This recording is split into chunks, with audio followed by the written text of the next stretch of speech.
Support for this episode of Judaism Unbound comes from the Diller Teen Tikkun Olam Awards. Help shine a light on the next generation of inspiring young Jewish leaders. Each year, the Diller Teen Tikkun Olam Awards recognize 15 extraordinary Jewish teenagers from across the United States with an award of $36,000 to honor their initiatives to help change the world. You can nominate a teen today, or they can apply directly by January 7th.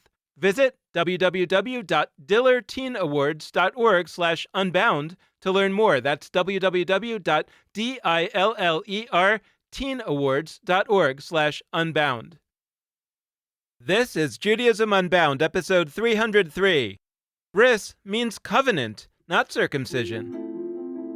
Welcome back, everyone. I'm Dan Liebenson. And I'm Lex Rofberg. Before we get started, we just want to wish everybody a happy Hanukkah. Those of you who've purchased Judaism Unbound swag, we hope you've gotten them and are enjoying them. If you haven't purchased it yet, they're probably not going to get there in time for Hanukkah, but they also make fantastic New Year's presents or Tu B'Shvat presents or an early Passover present. Also, we like to say during Hanukkah every year that perhaps you might consider sharing some of your Hanukkah gelt, some of your Hanukkah gifts or money with us, because this is a time of year, the end of December, where a lot of people are thinking about their end-of-year giving. And if Judaism Unbound has been an important part of your life in the past year, if we've accompanied you through the pandemic, perhaps you might consider making a modest donation. You can do that at judaismunbound.com/donate, and you can find there ways that you can make a one-time donation or even sign up for a monthly donation of maybe something like $5. We often put out there the idea of donating just $1 for each episode of Judaism Unbound. We put out about 52 episodes a year, so $50 or so is a wonderful donation, and signing up to give $4 or $5 a month automatically is really a great way to do that, and it gives us a good sense of what reliable funding we have for the year ahead, and that really helps us plan and helps us make sure that we can keep doing what we're doing. So thank you so much, and now let's jump into this week's episode. This week we're excited to be launching a new series of episodes looking at the question of circumcision. Now, we've been meaning to do these episodes for a while, but actually it turns out that fortunately, in terms of the topic getting some airtime and getting on people's minds, there was an article in the New Yorker not too long ago by Gary Steingart, the novelist, about his own experience with a circumcision that didn't go well. There are a lot of folks who believe that it's not the right thing to do to circumcise a baby before they're really able to make that decision on their own. And there are a lot of Jews, more than you would think, that have made an alternative decision. Our guests today are the founders of an organization called Bruchim, whose mission is to expand the numbers of Jewish organizations that are explicitly and outwardly welcoming Jews who have made a decision not to circumcise their children. Bruchim is developing an inclusion directory and also a concierge service to help people find communities that are welcoming and to help people find officiants that will welcome a new baby into the Jewish community in a different way. Our guests today are the founding executive board of Bruchim, and that board has already expanded substantially, Lisa Braver-Moss, Rebecca Wald, and Eliyahu Unger-Sargon. Lisa Braver-Moss is the president of Bruchim. She is an award-winning novelist and nonfiction writer who has explored Jewish trauma in her novels, The Measure of His Grief and Shrug.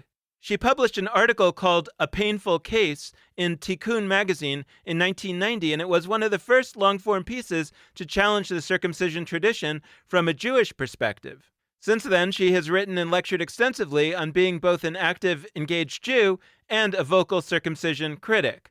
Lisa Braver-Moss has co-published, together with our second guest, Rebecca Wald, a ritual guide called Celebrating Brit Shalom, the first and only book for Jewish parents wishing to hold alternative covenantal or bris or brit ceremonies, we'll talk about all that later, for welcoming babies who won't be circumcised.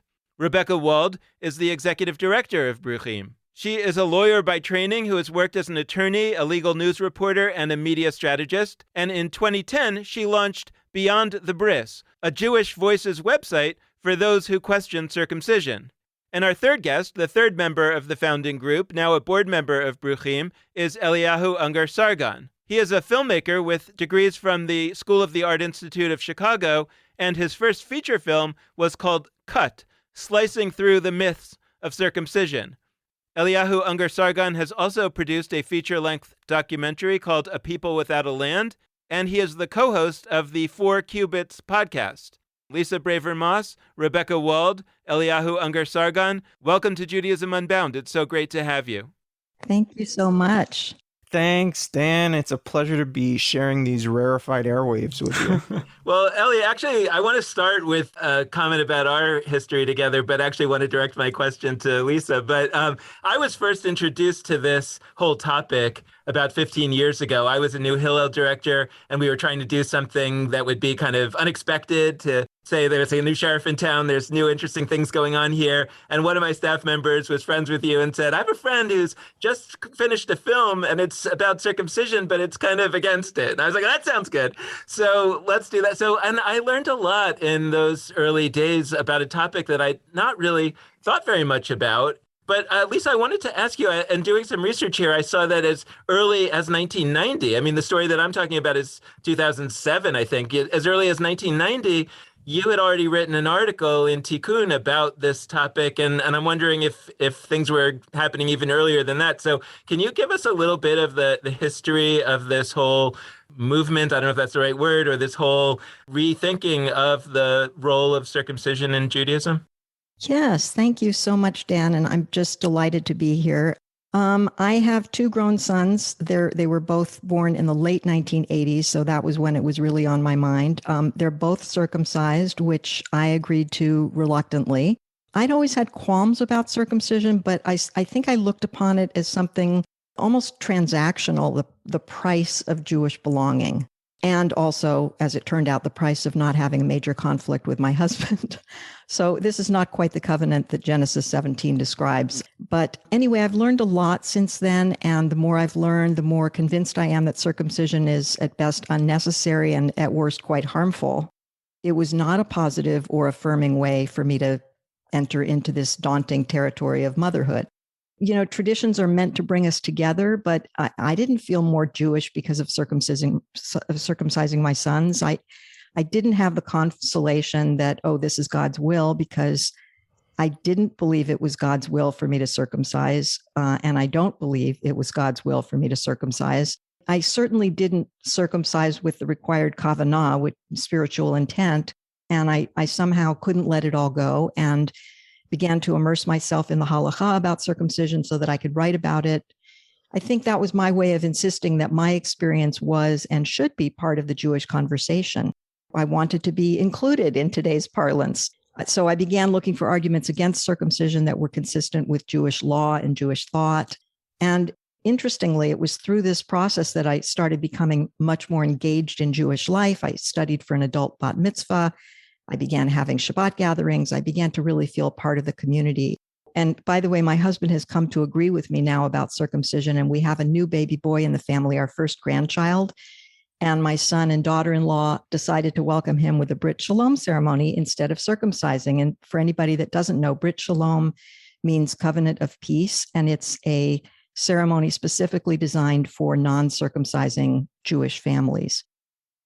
So I have a small question and then maybe a slightly bigger question. The small question is to clarify, when you said, I wanted there to be a place for me in this conversation or some variation of that, did you mean, and I'm sure the answer will be both, but I'm just curious, did you mean you as just a regular Jew, a non-rabbi, or did you mean you specifically as a woman or as a mother? What are you thinking about in terms of that place that you were trying to find for yourself in this conversation? It is all of the above. It had to do with really wanting to engage Jewishly and wanting to have a Jewish conversation, because there are plenty of opportunities to have conversations about circumcision that are not Jewish. And that's a difficult territory, a difficult terrain, because there are issues specific to Judaism, which need to be talked about within Judaism. But there really wasn't a lot of dialogue at that time in Jewish life.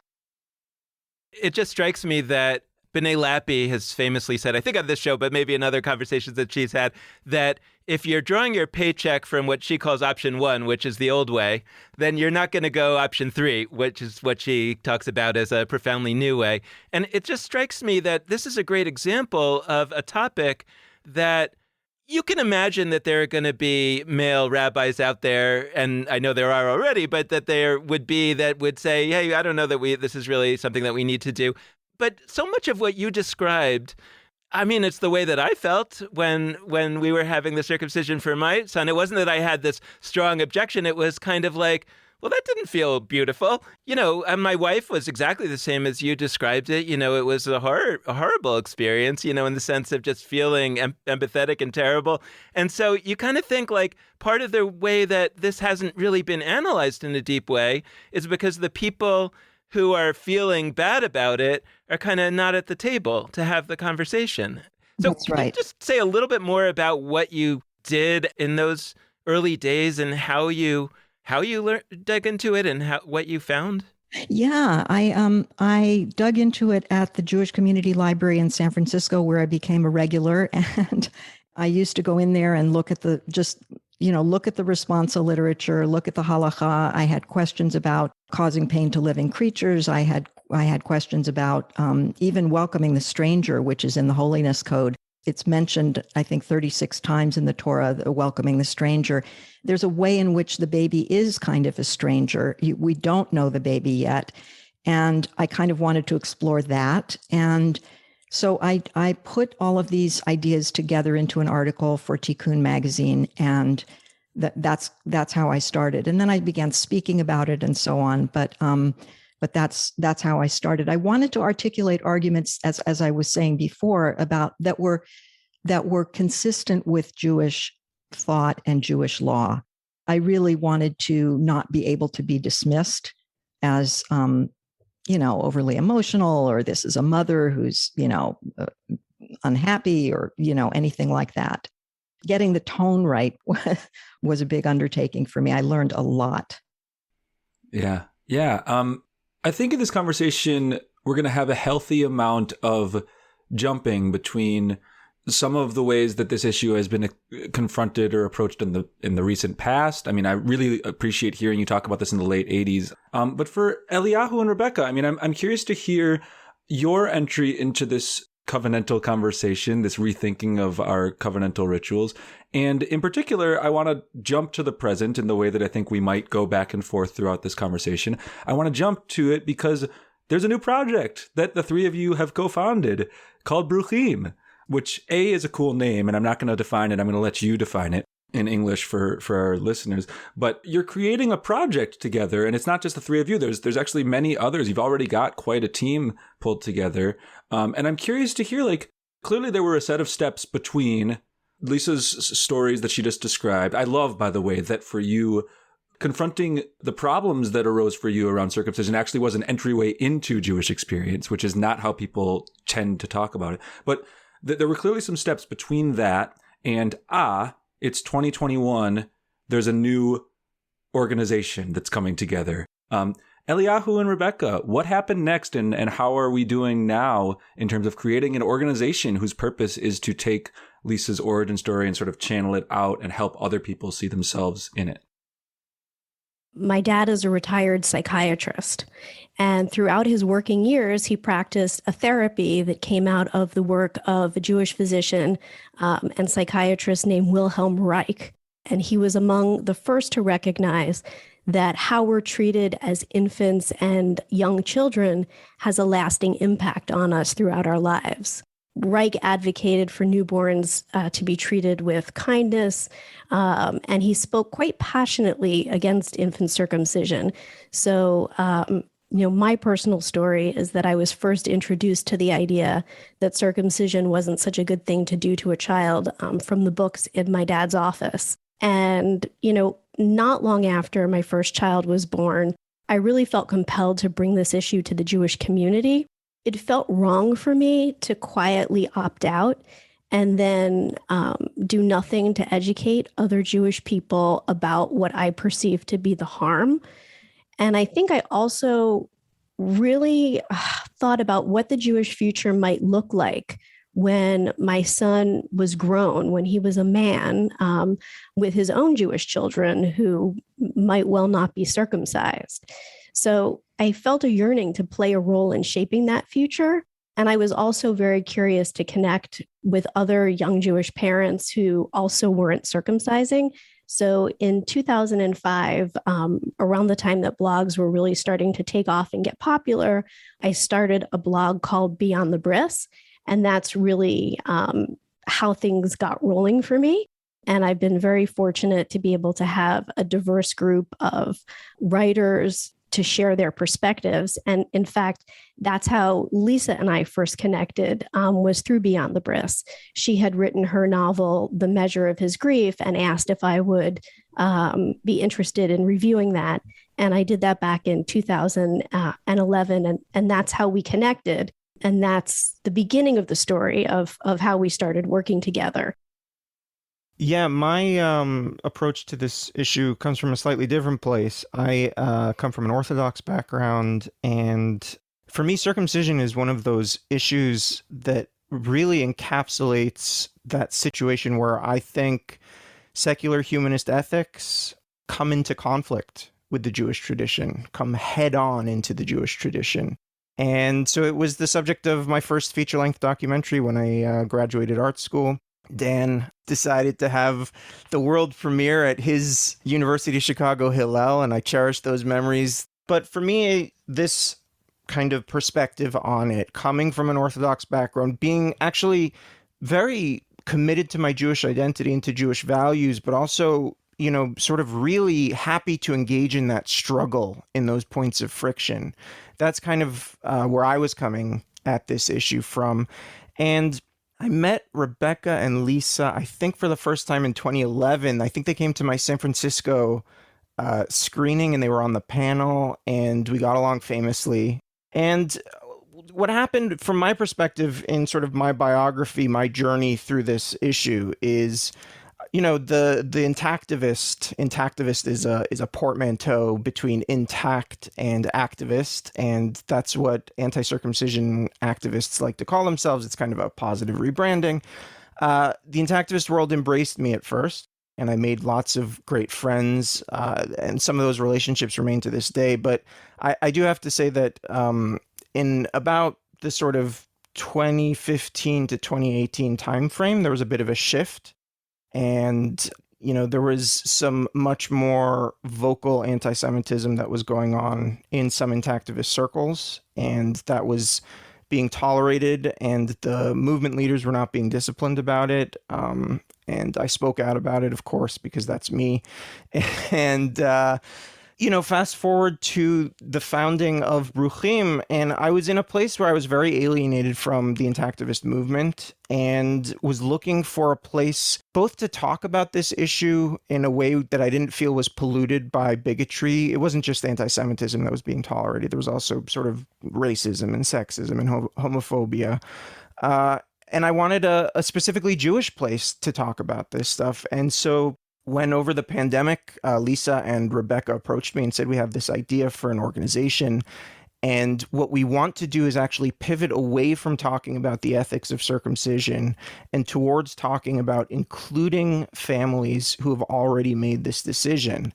I was like, I'm in. I was all in. I thought this was a great idea. And we decided to call it Bruchim. And Bruchim in Hebrew literally means those who are blessed.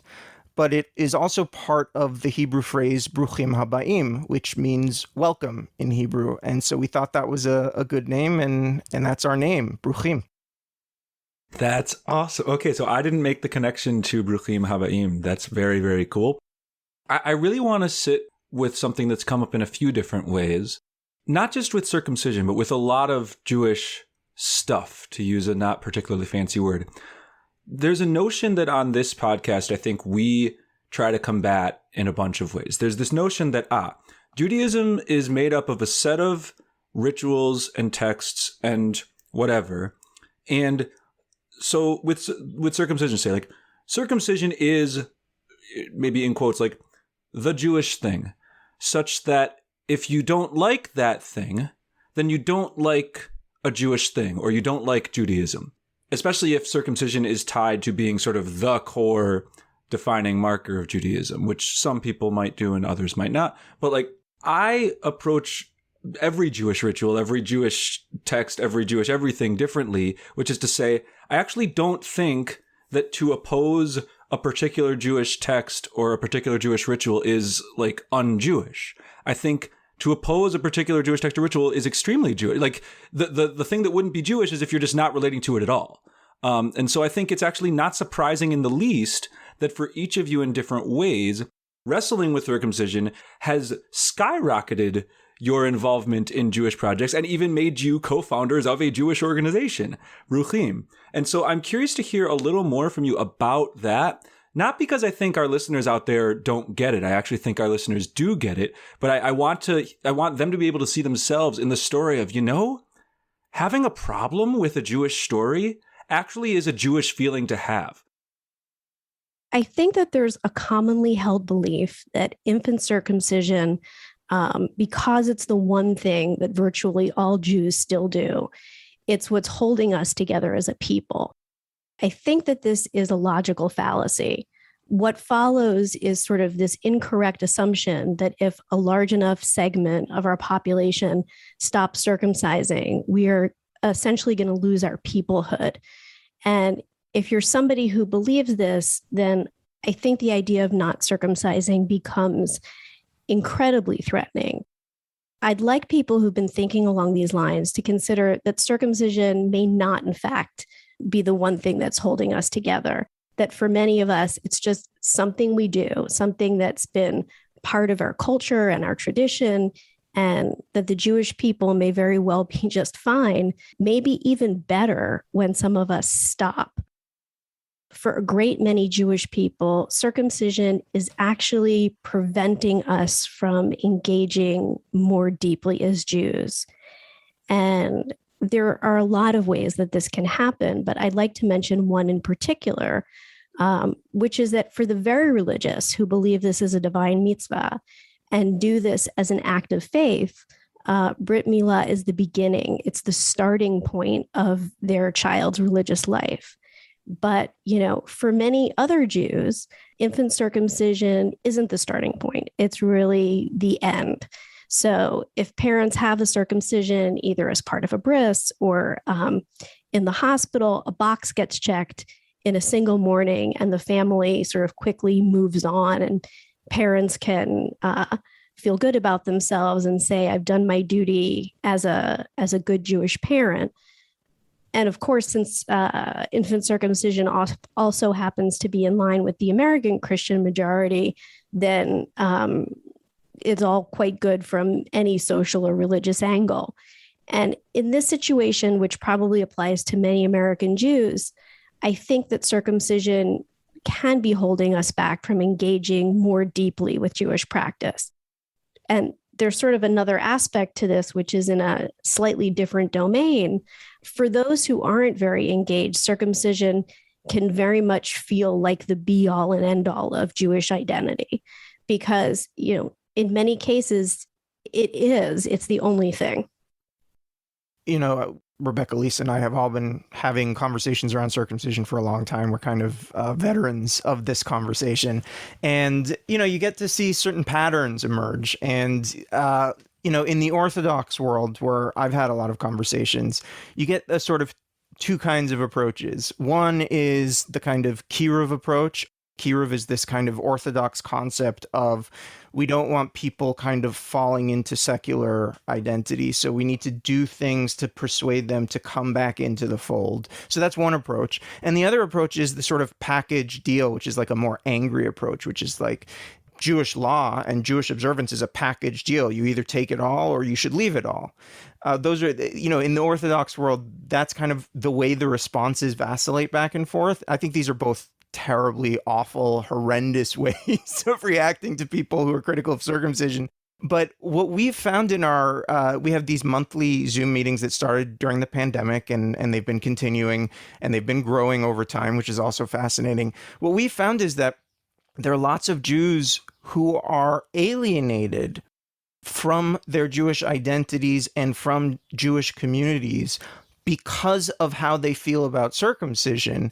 And in this ironic twist, we've been functioning almost like that concept I was just describing of kiruv, of bringing them back in to a space that's completely Jewish, where they can feel comfortable questioning this tradition. You channeled, the three of you and some others, the spirit of questioning of upping your relationship to Judaism through that questioning of this circumcision ritual into the creation of Bruchim. And I'd love to hear, where are we now? What is Bruchim? Bruchim's mission is to advocate for Jews who don't follow the circumcision tradition, especially as they're going out and affirmatively seeking Jewish engagement. And what this really comes down to is helping to overcome the many barriers to involvement. Those who decide not to circumcise often run into things that prevent them from being Jewishly involved. So, for example, parents may want to have an alternative bris for their child instead of a brit milah, a ritual circumcision, but they might not know where to go or if their rabbi approves of this and will officiate. And if they ask their rabbi and are told no, or they're given an unwanted lecture, the parents have now essentially outed themselves, and things can be very uncomfortable, sometimes even impossible going forward. Maybe parents want to send their diaper-age child to a Jewish preschool, but they're not sure if the caregivers will be familiar with the appropriate care of the natural anatomy or accepting of their child's difference. For older children, depending upon the congregation, sometimes there's a policy, and this can be stated or maybe unstated, that children who have not been circumcised cannot have the honor of a bar mitzvah. And when Jewish institutions have policies that aren't clear and open, parents can really live in a place of uncertainty, unsure of whether they'll be accepted or scolded or maybe even outed or expelled, as sometimes happens. And this not knowing can really lead some to decide not to engage fully or at all. I'd like to mention one more thing, which is that Bruchim isn't just about asking for clarity or for permission with regard to Eliyah or a bar mitzvah or being able to find clergy who will officiate at a Brit Shalom. It's really recognizing that not all children, teens, and adults in the community have had a circumcision or find this to be a joyful Jewish event or subject. And it's also not just about us asking, like, please include us. It's, how do we still show up and how do we still engage, even when our feelings aren't in line with the majority? The Jewish community can't afford to exclude us. We're in multiple global crises are going on right now. You can't afford to exclude people who are passionate, ethical, committed Jews from the community over something like this, because you need us. So I guess the question I'd ask is, if somebody out there listening to this podcast is for the first time thinking through this set of questions around circumcision and considering whether it's alternative rituals for their children or just changing their own relationship, they might not even have children. What kinds of steps might somebody take to shift the terrain on this conversation so that in 10 years or 30 years or 50 years or 100 years, there isn't the same level of taboo and we're actually able to relate to this in a healthier way? For those who decide to opt out, I think it's important not only to show up, but to self-advocate when you feel comfortable doing so, and to have joyful alternative Brit ceremonies for babies, and really just be full participants in Jewish life in the spaces where you wish to be. No matter how the landscape shifts on this going forward, my sense is that there will be an ongoing need for Bruchim or for organizations like it, because thousands of years later, we're still talking about Brit Milah.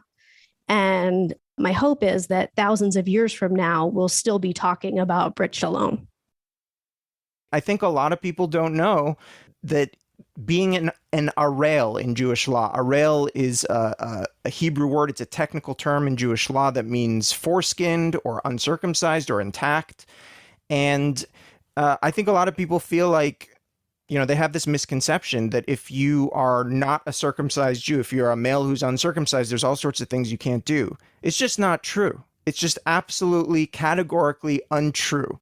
Not only is it untrue, but according to, and I can demonstrate this from the heart of the rabbinic tradition, you can't assume, based on the knowledge that a Jewish male is not circumcised, anything else about their Jewish practice. So when you find out about communities or rabbis who are excluding Jews and making, publicly shaming them over this decision, they're actually not in line with traditional halakha. They're employing what some would call a meta-halachic concept, which is just another word for politics. And so, giving people the tools to understand these texts, actually engaging with the Jewish texts and using, video and animation and music and sound design to make it more accessible, I think, people will be able to form their own challenges. They could go up to the rabbi and say, what you're saying to me is not in line with halakha. And here are the texts. Fostering that kind of an engagement can only have a positive impact on the Jewish community and the Jewish future. That's one important thing about Bruchim, is that we're seeing a different conversation already in the Jewish community because we're proposing this idea of including these families and including this in the Jewish conversation.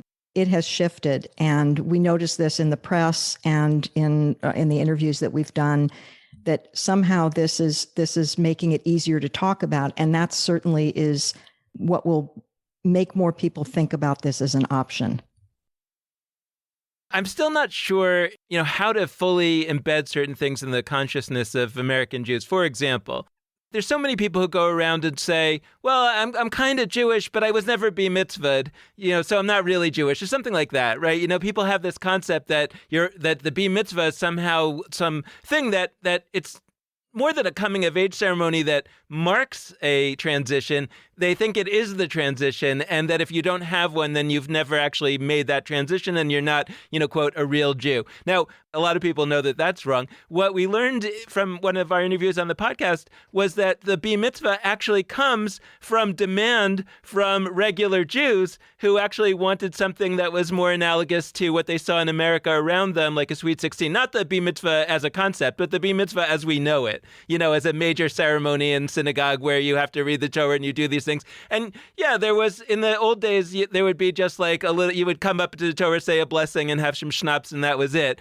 And of course, even if you didn't do that, you were still fully a Jew. But the whole idea that you have to come up and do all these things and study your Torah and all that, that is not only an innovation, but an innovation driven by the demands of regular people who just wanted to have big parties like their neighbors. And somehow that then boomeranged and made the people who didn't do that end up feeling like they were not Jewish. And it never came from the halakha in the first place, right? It never came from any rabbi in the first place. That's one kind of situation. Here, even the most Orthodox, right? You look in the Talmud and all the places where you find the halakha, and you would actually find that just because you're uncircumcised doesn't mean that you're not a Jew. But there's layer upon layer of misconceptions. So, for example, even if the Talmud did say something like that, there's a million cases in the Talmud where they overturn Torah rules and Torah principles because something has changed in their society that makes those Torah principles no longer right. So on another show that I do, we just spent 10 or 12 weeks studying the whole eye for an eye text and seeing that, the rabbi said, we don't like that idea so much. Let's not do that anymore. I'm wondering whether you could give us some more of your senses of both conversations that you've had with regular Jews on the ground and also maybe with rabbis and maybe across the denominations, because I'm thinking about how, there's two groups of people. There's people who actually are very much believers in a kind of old-style Judaism. And that might be one conversation, and that's maybe a more difficult conversation. But I think about the huge numbers of people, probably most of our listeners out there, who don't really believe that there was a covenant between God and Abraham where there was a personal God who talked to a guy named Abraham, and they made a deal. And the deal was, you do this, you circumcise yourself and God will protect you. I think they don't really believe that. They believe that that's a story, a myth, an important story from our tradition, but they don't really believe that that happened. They don't really believe that God is like that. And so at the end of the day, my question for them is like, what do you think would happen if you didn't circumcise your child? Like, do you really think it's a violation of the covenant? You don't really believe in the covenant in that way. So I guess my question is, what is going on in the world of regular Jews out there who feel this intense pressure to circumcise their children, but at the end of the day, couldn't really tell you why? I think that don't ask, don't tell, the way things are now, plays a role there. We have a situation where some rabbis that I've spoken to, I asked, one of them in particular, I asked, have you ever done a Brit Shalom ceremony? And he looked at me and he said, I don't know. And I said, well, what do you mean you don't know? And he said, well, I kind of suspected that they didn't circumcise the baby in the hospital, but I didn't ask. And that kind of, to me, that kind of perpetuates this idea that circumcision is monolithic and so on. And it's not, don't ask, don't tell which was also invoked by a well-known gay rabbi who, one of the first openly gay rabbis in the US, who said to me when I asked about, do you welcome these families, for example, into your preschool who don't circumcise? And he said, it's don't ask, don't tell. And there was not a hint of irony in his response. It was just very matter of fact. It's, sure, we don't know. We don't check at the door. And to me, that we don't check at the door is sort of misses the point. The point is, if someone's making this decision not to circumcise for ethical reasons or for whatever reasons, they should feel comfortable being part of Jewish life and not feel that they have something shameful that they need to hide, or not that you can really hide circumcision status in a way anyway, because if you go to Jewish preschool, there are diaper changes and toilet supervision and so on. But that this isn't something shameful. This isn't something we have to be secret about. It may be private, but it's not shameful. I had a friend who has a child who's not circumcised and was very concerned about sending the child to Jewish summer camp, thinking that somehow it'll be noticed and they'll be made fun of by the other kids, or something bad will happen, or maybe the camp would throw the kid out because they would somehow say that they're not Jewish enough or whatever. This was actually a camp connected to the conservative movement. So, there was some reason for some concern because this is something that they actually believe in and, take seriously, et cetera.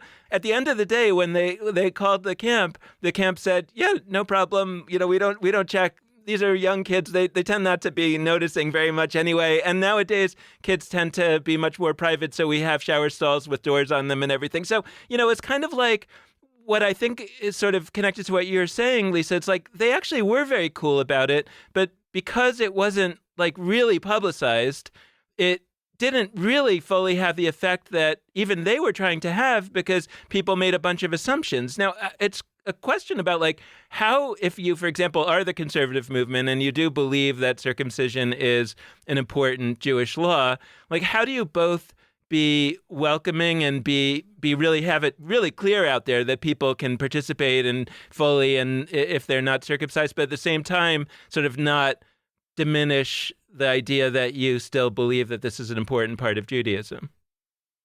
I want to first say that had they known about Bruchim and had we been up and running at the time, we have something that we call a concierge service, where families who don't want to have that conversation can go through us and we can actually contact the institution.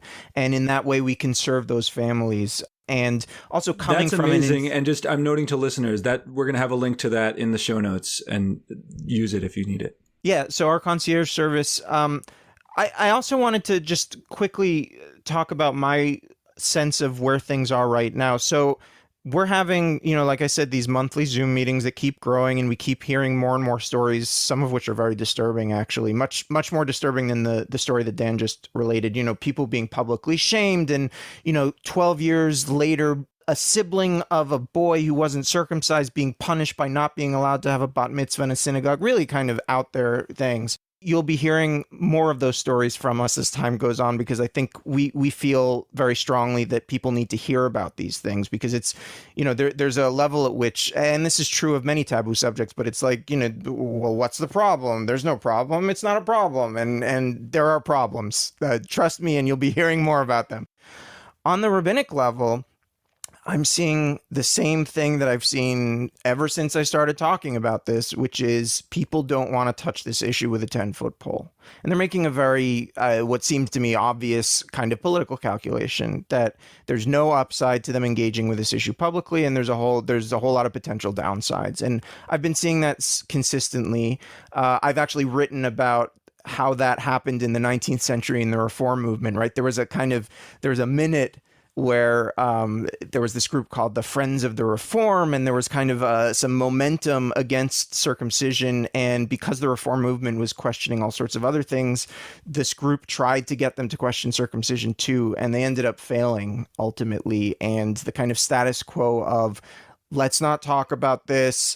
We don't want to be criticized by the denominations that are further to the right of us. We don't want people questioning our Jewish identity, so we're going to double down on this right.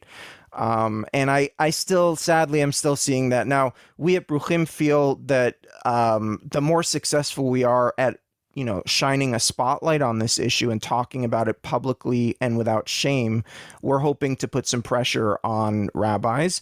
And we also have a rabbinic advisory council, and anyone who's listening who's a rabbi who has no shame about this issue and is making a different political calculation, we'd love to welcome you to join our rabbinical advisory council. So I think a lot of times when we have a subject like this, it tends to be like what we're against. I would love to talk a little bit about what we're for. So I want to talk a little bit and understand a little bit more about your vision and what you've created for Brit Shalom and how that can actually function as a new way of becoming a member of the Jewish community without regard to what's also happening surgically. Well, Celebrating Brit Shalom, we wrote it in 2015, and the landscape is really changing very quickly. What was so radical about Celebrating Brit Shalom is that we intended it to be used by parents, even if they couldn't find a willing officiant. There are very clear instructions on how to perform this ceremony, right down to the challah and the wine and the ceremonial chair. And I think that it's very much in line with what we're doing at Bruchim, because we were actively trying to solve the problem of inclusion back then with the book. What we were really saying was, here's everything, soup to nuts, that you need to do this for yourself if you have to. And even if your own Jewish community pushes you away, somebody somewhere wrote this book for you and wants you to be included in Jewish life. Maybe at some point, our book won't be so necessary because synagogues will just put right on the life cycles page of their website, we offer, birth ceremonies, we offer Brit Shalom for babies who won't be circumcised. But until that happens, until it's clear and open and known that these kinds of ceremonies are available to families, then the book still has relevance. I also think it's important to note that there's a massive gender imbalance that happens around birth in the Jewish community because of Brit Milah. There's a kind of sense, for example, I'm sure many of your listeners are familiar with this, right? If a relative has a boy and there's going to be a bris, well, that's something that's worth flying in for. But if it's just sort of a simchat bat, then, maybe we save on the airfare, right? And we think that's terrible. And the more emphasis you put on Brit Milah, the less important women are because they don't do it. And it's just sort of a shocking state of affairs, not to mention the kind of discomfort that everyone has around a Brit Milah. I can't tell you how many people I know who have had children, and when they have girls, they're like, I'm so relieved, or they'll confide in me privately, I'm so relieved that we didn't have to go through this thing.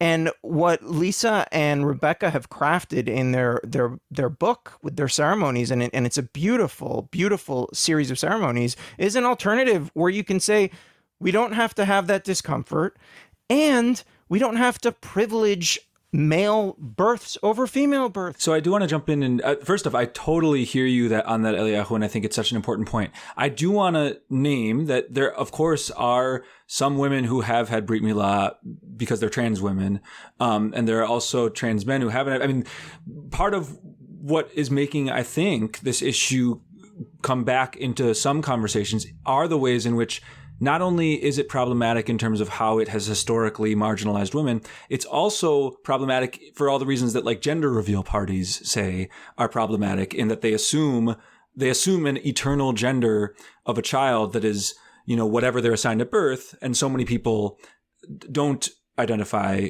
as adults or even as children with the identity that they were assigned as birth. So I'm not saying that to like reject what you just said, Eliyahu, but I just wanted to add that into the conversation. No, it's absolutely an important point. Thank you for making it. Also, circumcision deprives a potentially trans person of valuable tissue that could be used to reconstruct their sex organs later in life. So that's something to think about also. So it's basically just bringing many different reasons why these quote unquote, I like hesitate to call them this, alternative ceremonies, Brit Shalom and Brit Rechitza, and there's a variety of them. Like, I actually want to start seeing them not as alternatives, but actually as just wonderful, more gender neutral kinds of ceremonies. But anywho, the last question I have is about actually not just Jews.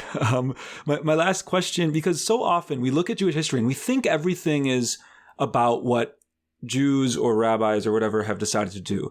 But really, if you look back at the story of Judaism over time, some of the most important things that have changed Judaism forever are, say, the printing press. That's not a Jewish thing. Printing press is invented, and that changes all of religion. That includes Jews. A bunch of things become written texts that were not previously written texts. All sorts of stuff happens. We've talked about that in other episodes. We could even talk about the destruction of the temple. The destruction of the temple is an act done by non-Jews to Jews. And that has an impact on what Judaism looks like for the next 2,000 years.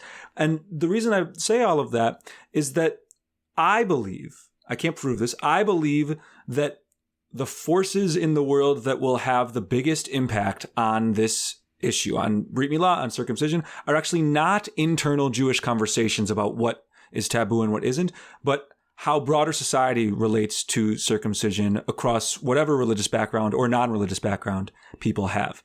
And you might know more data about this than I do. The sense I get is that today is a different story than 1 or 2 generations ago in terms of the extent to which circumcision is just the norm across the board in American society. The sense I have, and please correct me if this is not true, the sense I have is that more people generally are asking questions about circumcision, not because they're Jews, but just because they're not sure about that practice generally.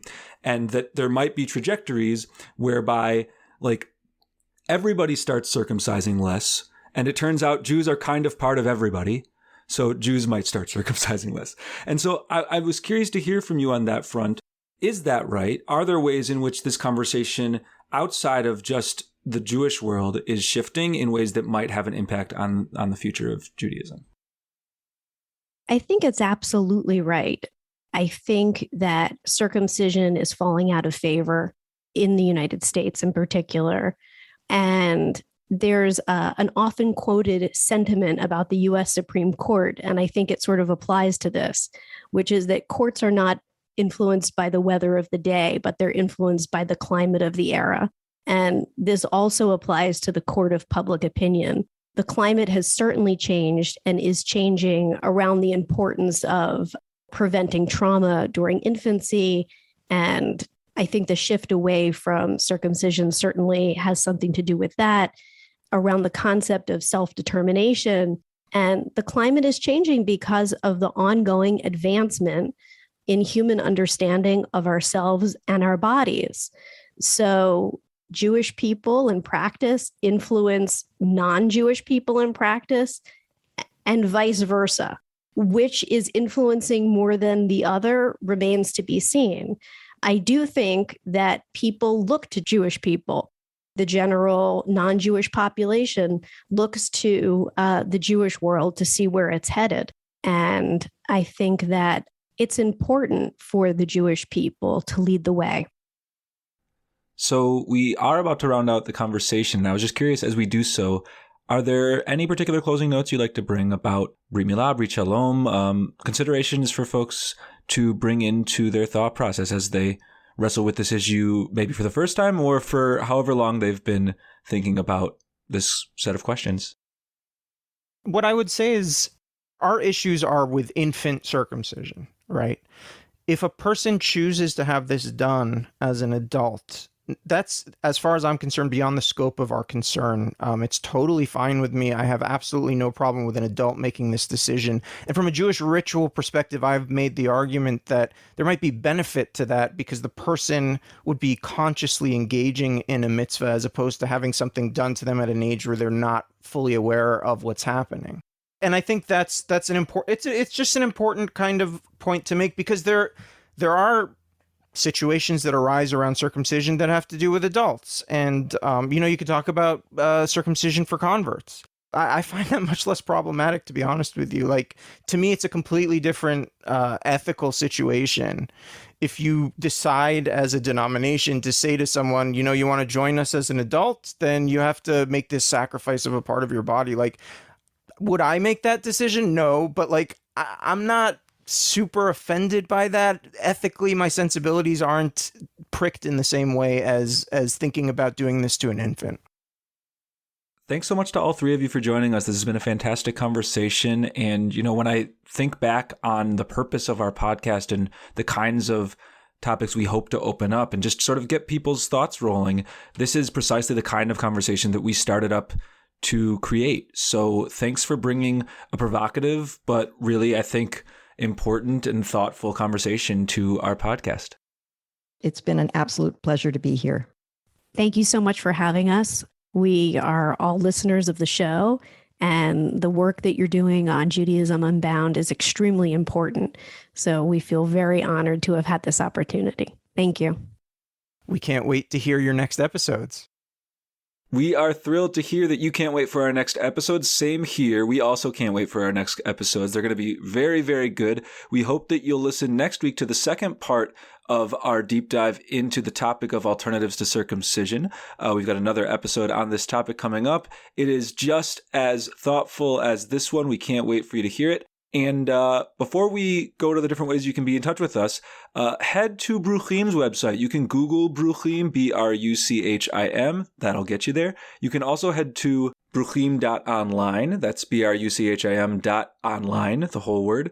And there you can find all sorts of good things. You can learn more about the organization. You can access the concierge service that was referenced in this episode if you are looking to be in touch with a Jewish organization but would like to remain anonymous related to the topic of circumcision or alternatives to circumcision. So head to that website. And of course, we also appreciate when you are in touch with us, Judaism Unbound, and there are a wide variety of ways for you to do that. First, you can head to our Facebook or Instagram or Twitter handles. All of those are at Judaism Unbound. Second, you can go to our website, judaismunbound.com, or you can always email us, dan@judaismunbound.com or lex@judaismunbound.com. Lately, I don't know if it's related to Hanukkah time of the year or just, enthusiasm. We've been getting some great emails. Keep them coming. We love hearing from listeners. So that's the different ways to be in touch with us. We, of course, also appreciate when you are able to support us financially, which you can do via judaismunbound.com/donate on either a monthly recurring basis or just as a one-time gift. And the last note of our episode is that support for this episode of Judaism Unbound comes from the Ashman family JCC in Palo Alto, California, whose vision is to be the architects of the Jewish future. The Ashman family JCC empowers you to experience Jewish paths toward a life of joy, purpose, and meaning through innovative Jewish learning and wellness programs, community building, and initiatives to develop the next generation of Jewish leaders. Learn more at www.paloaltojcc.org. And with that, this has been Judaism Unbound.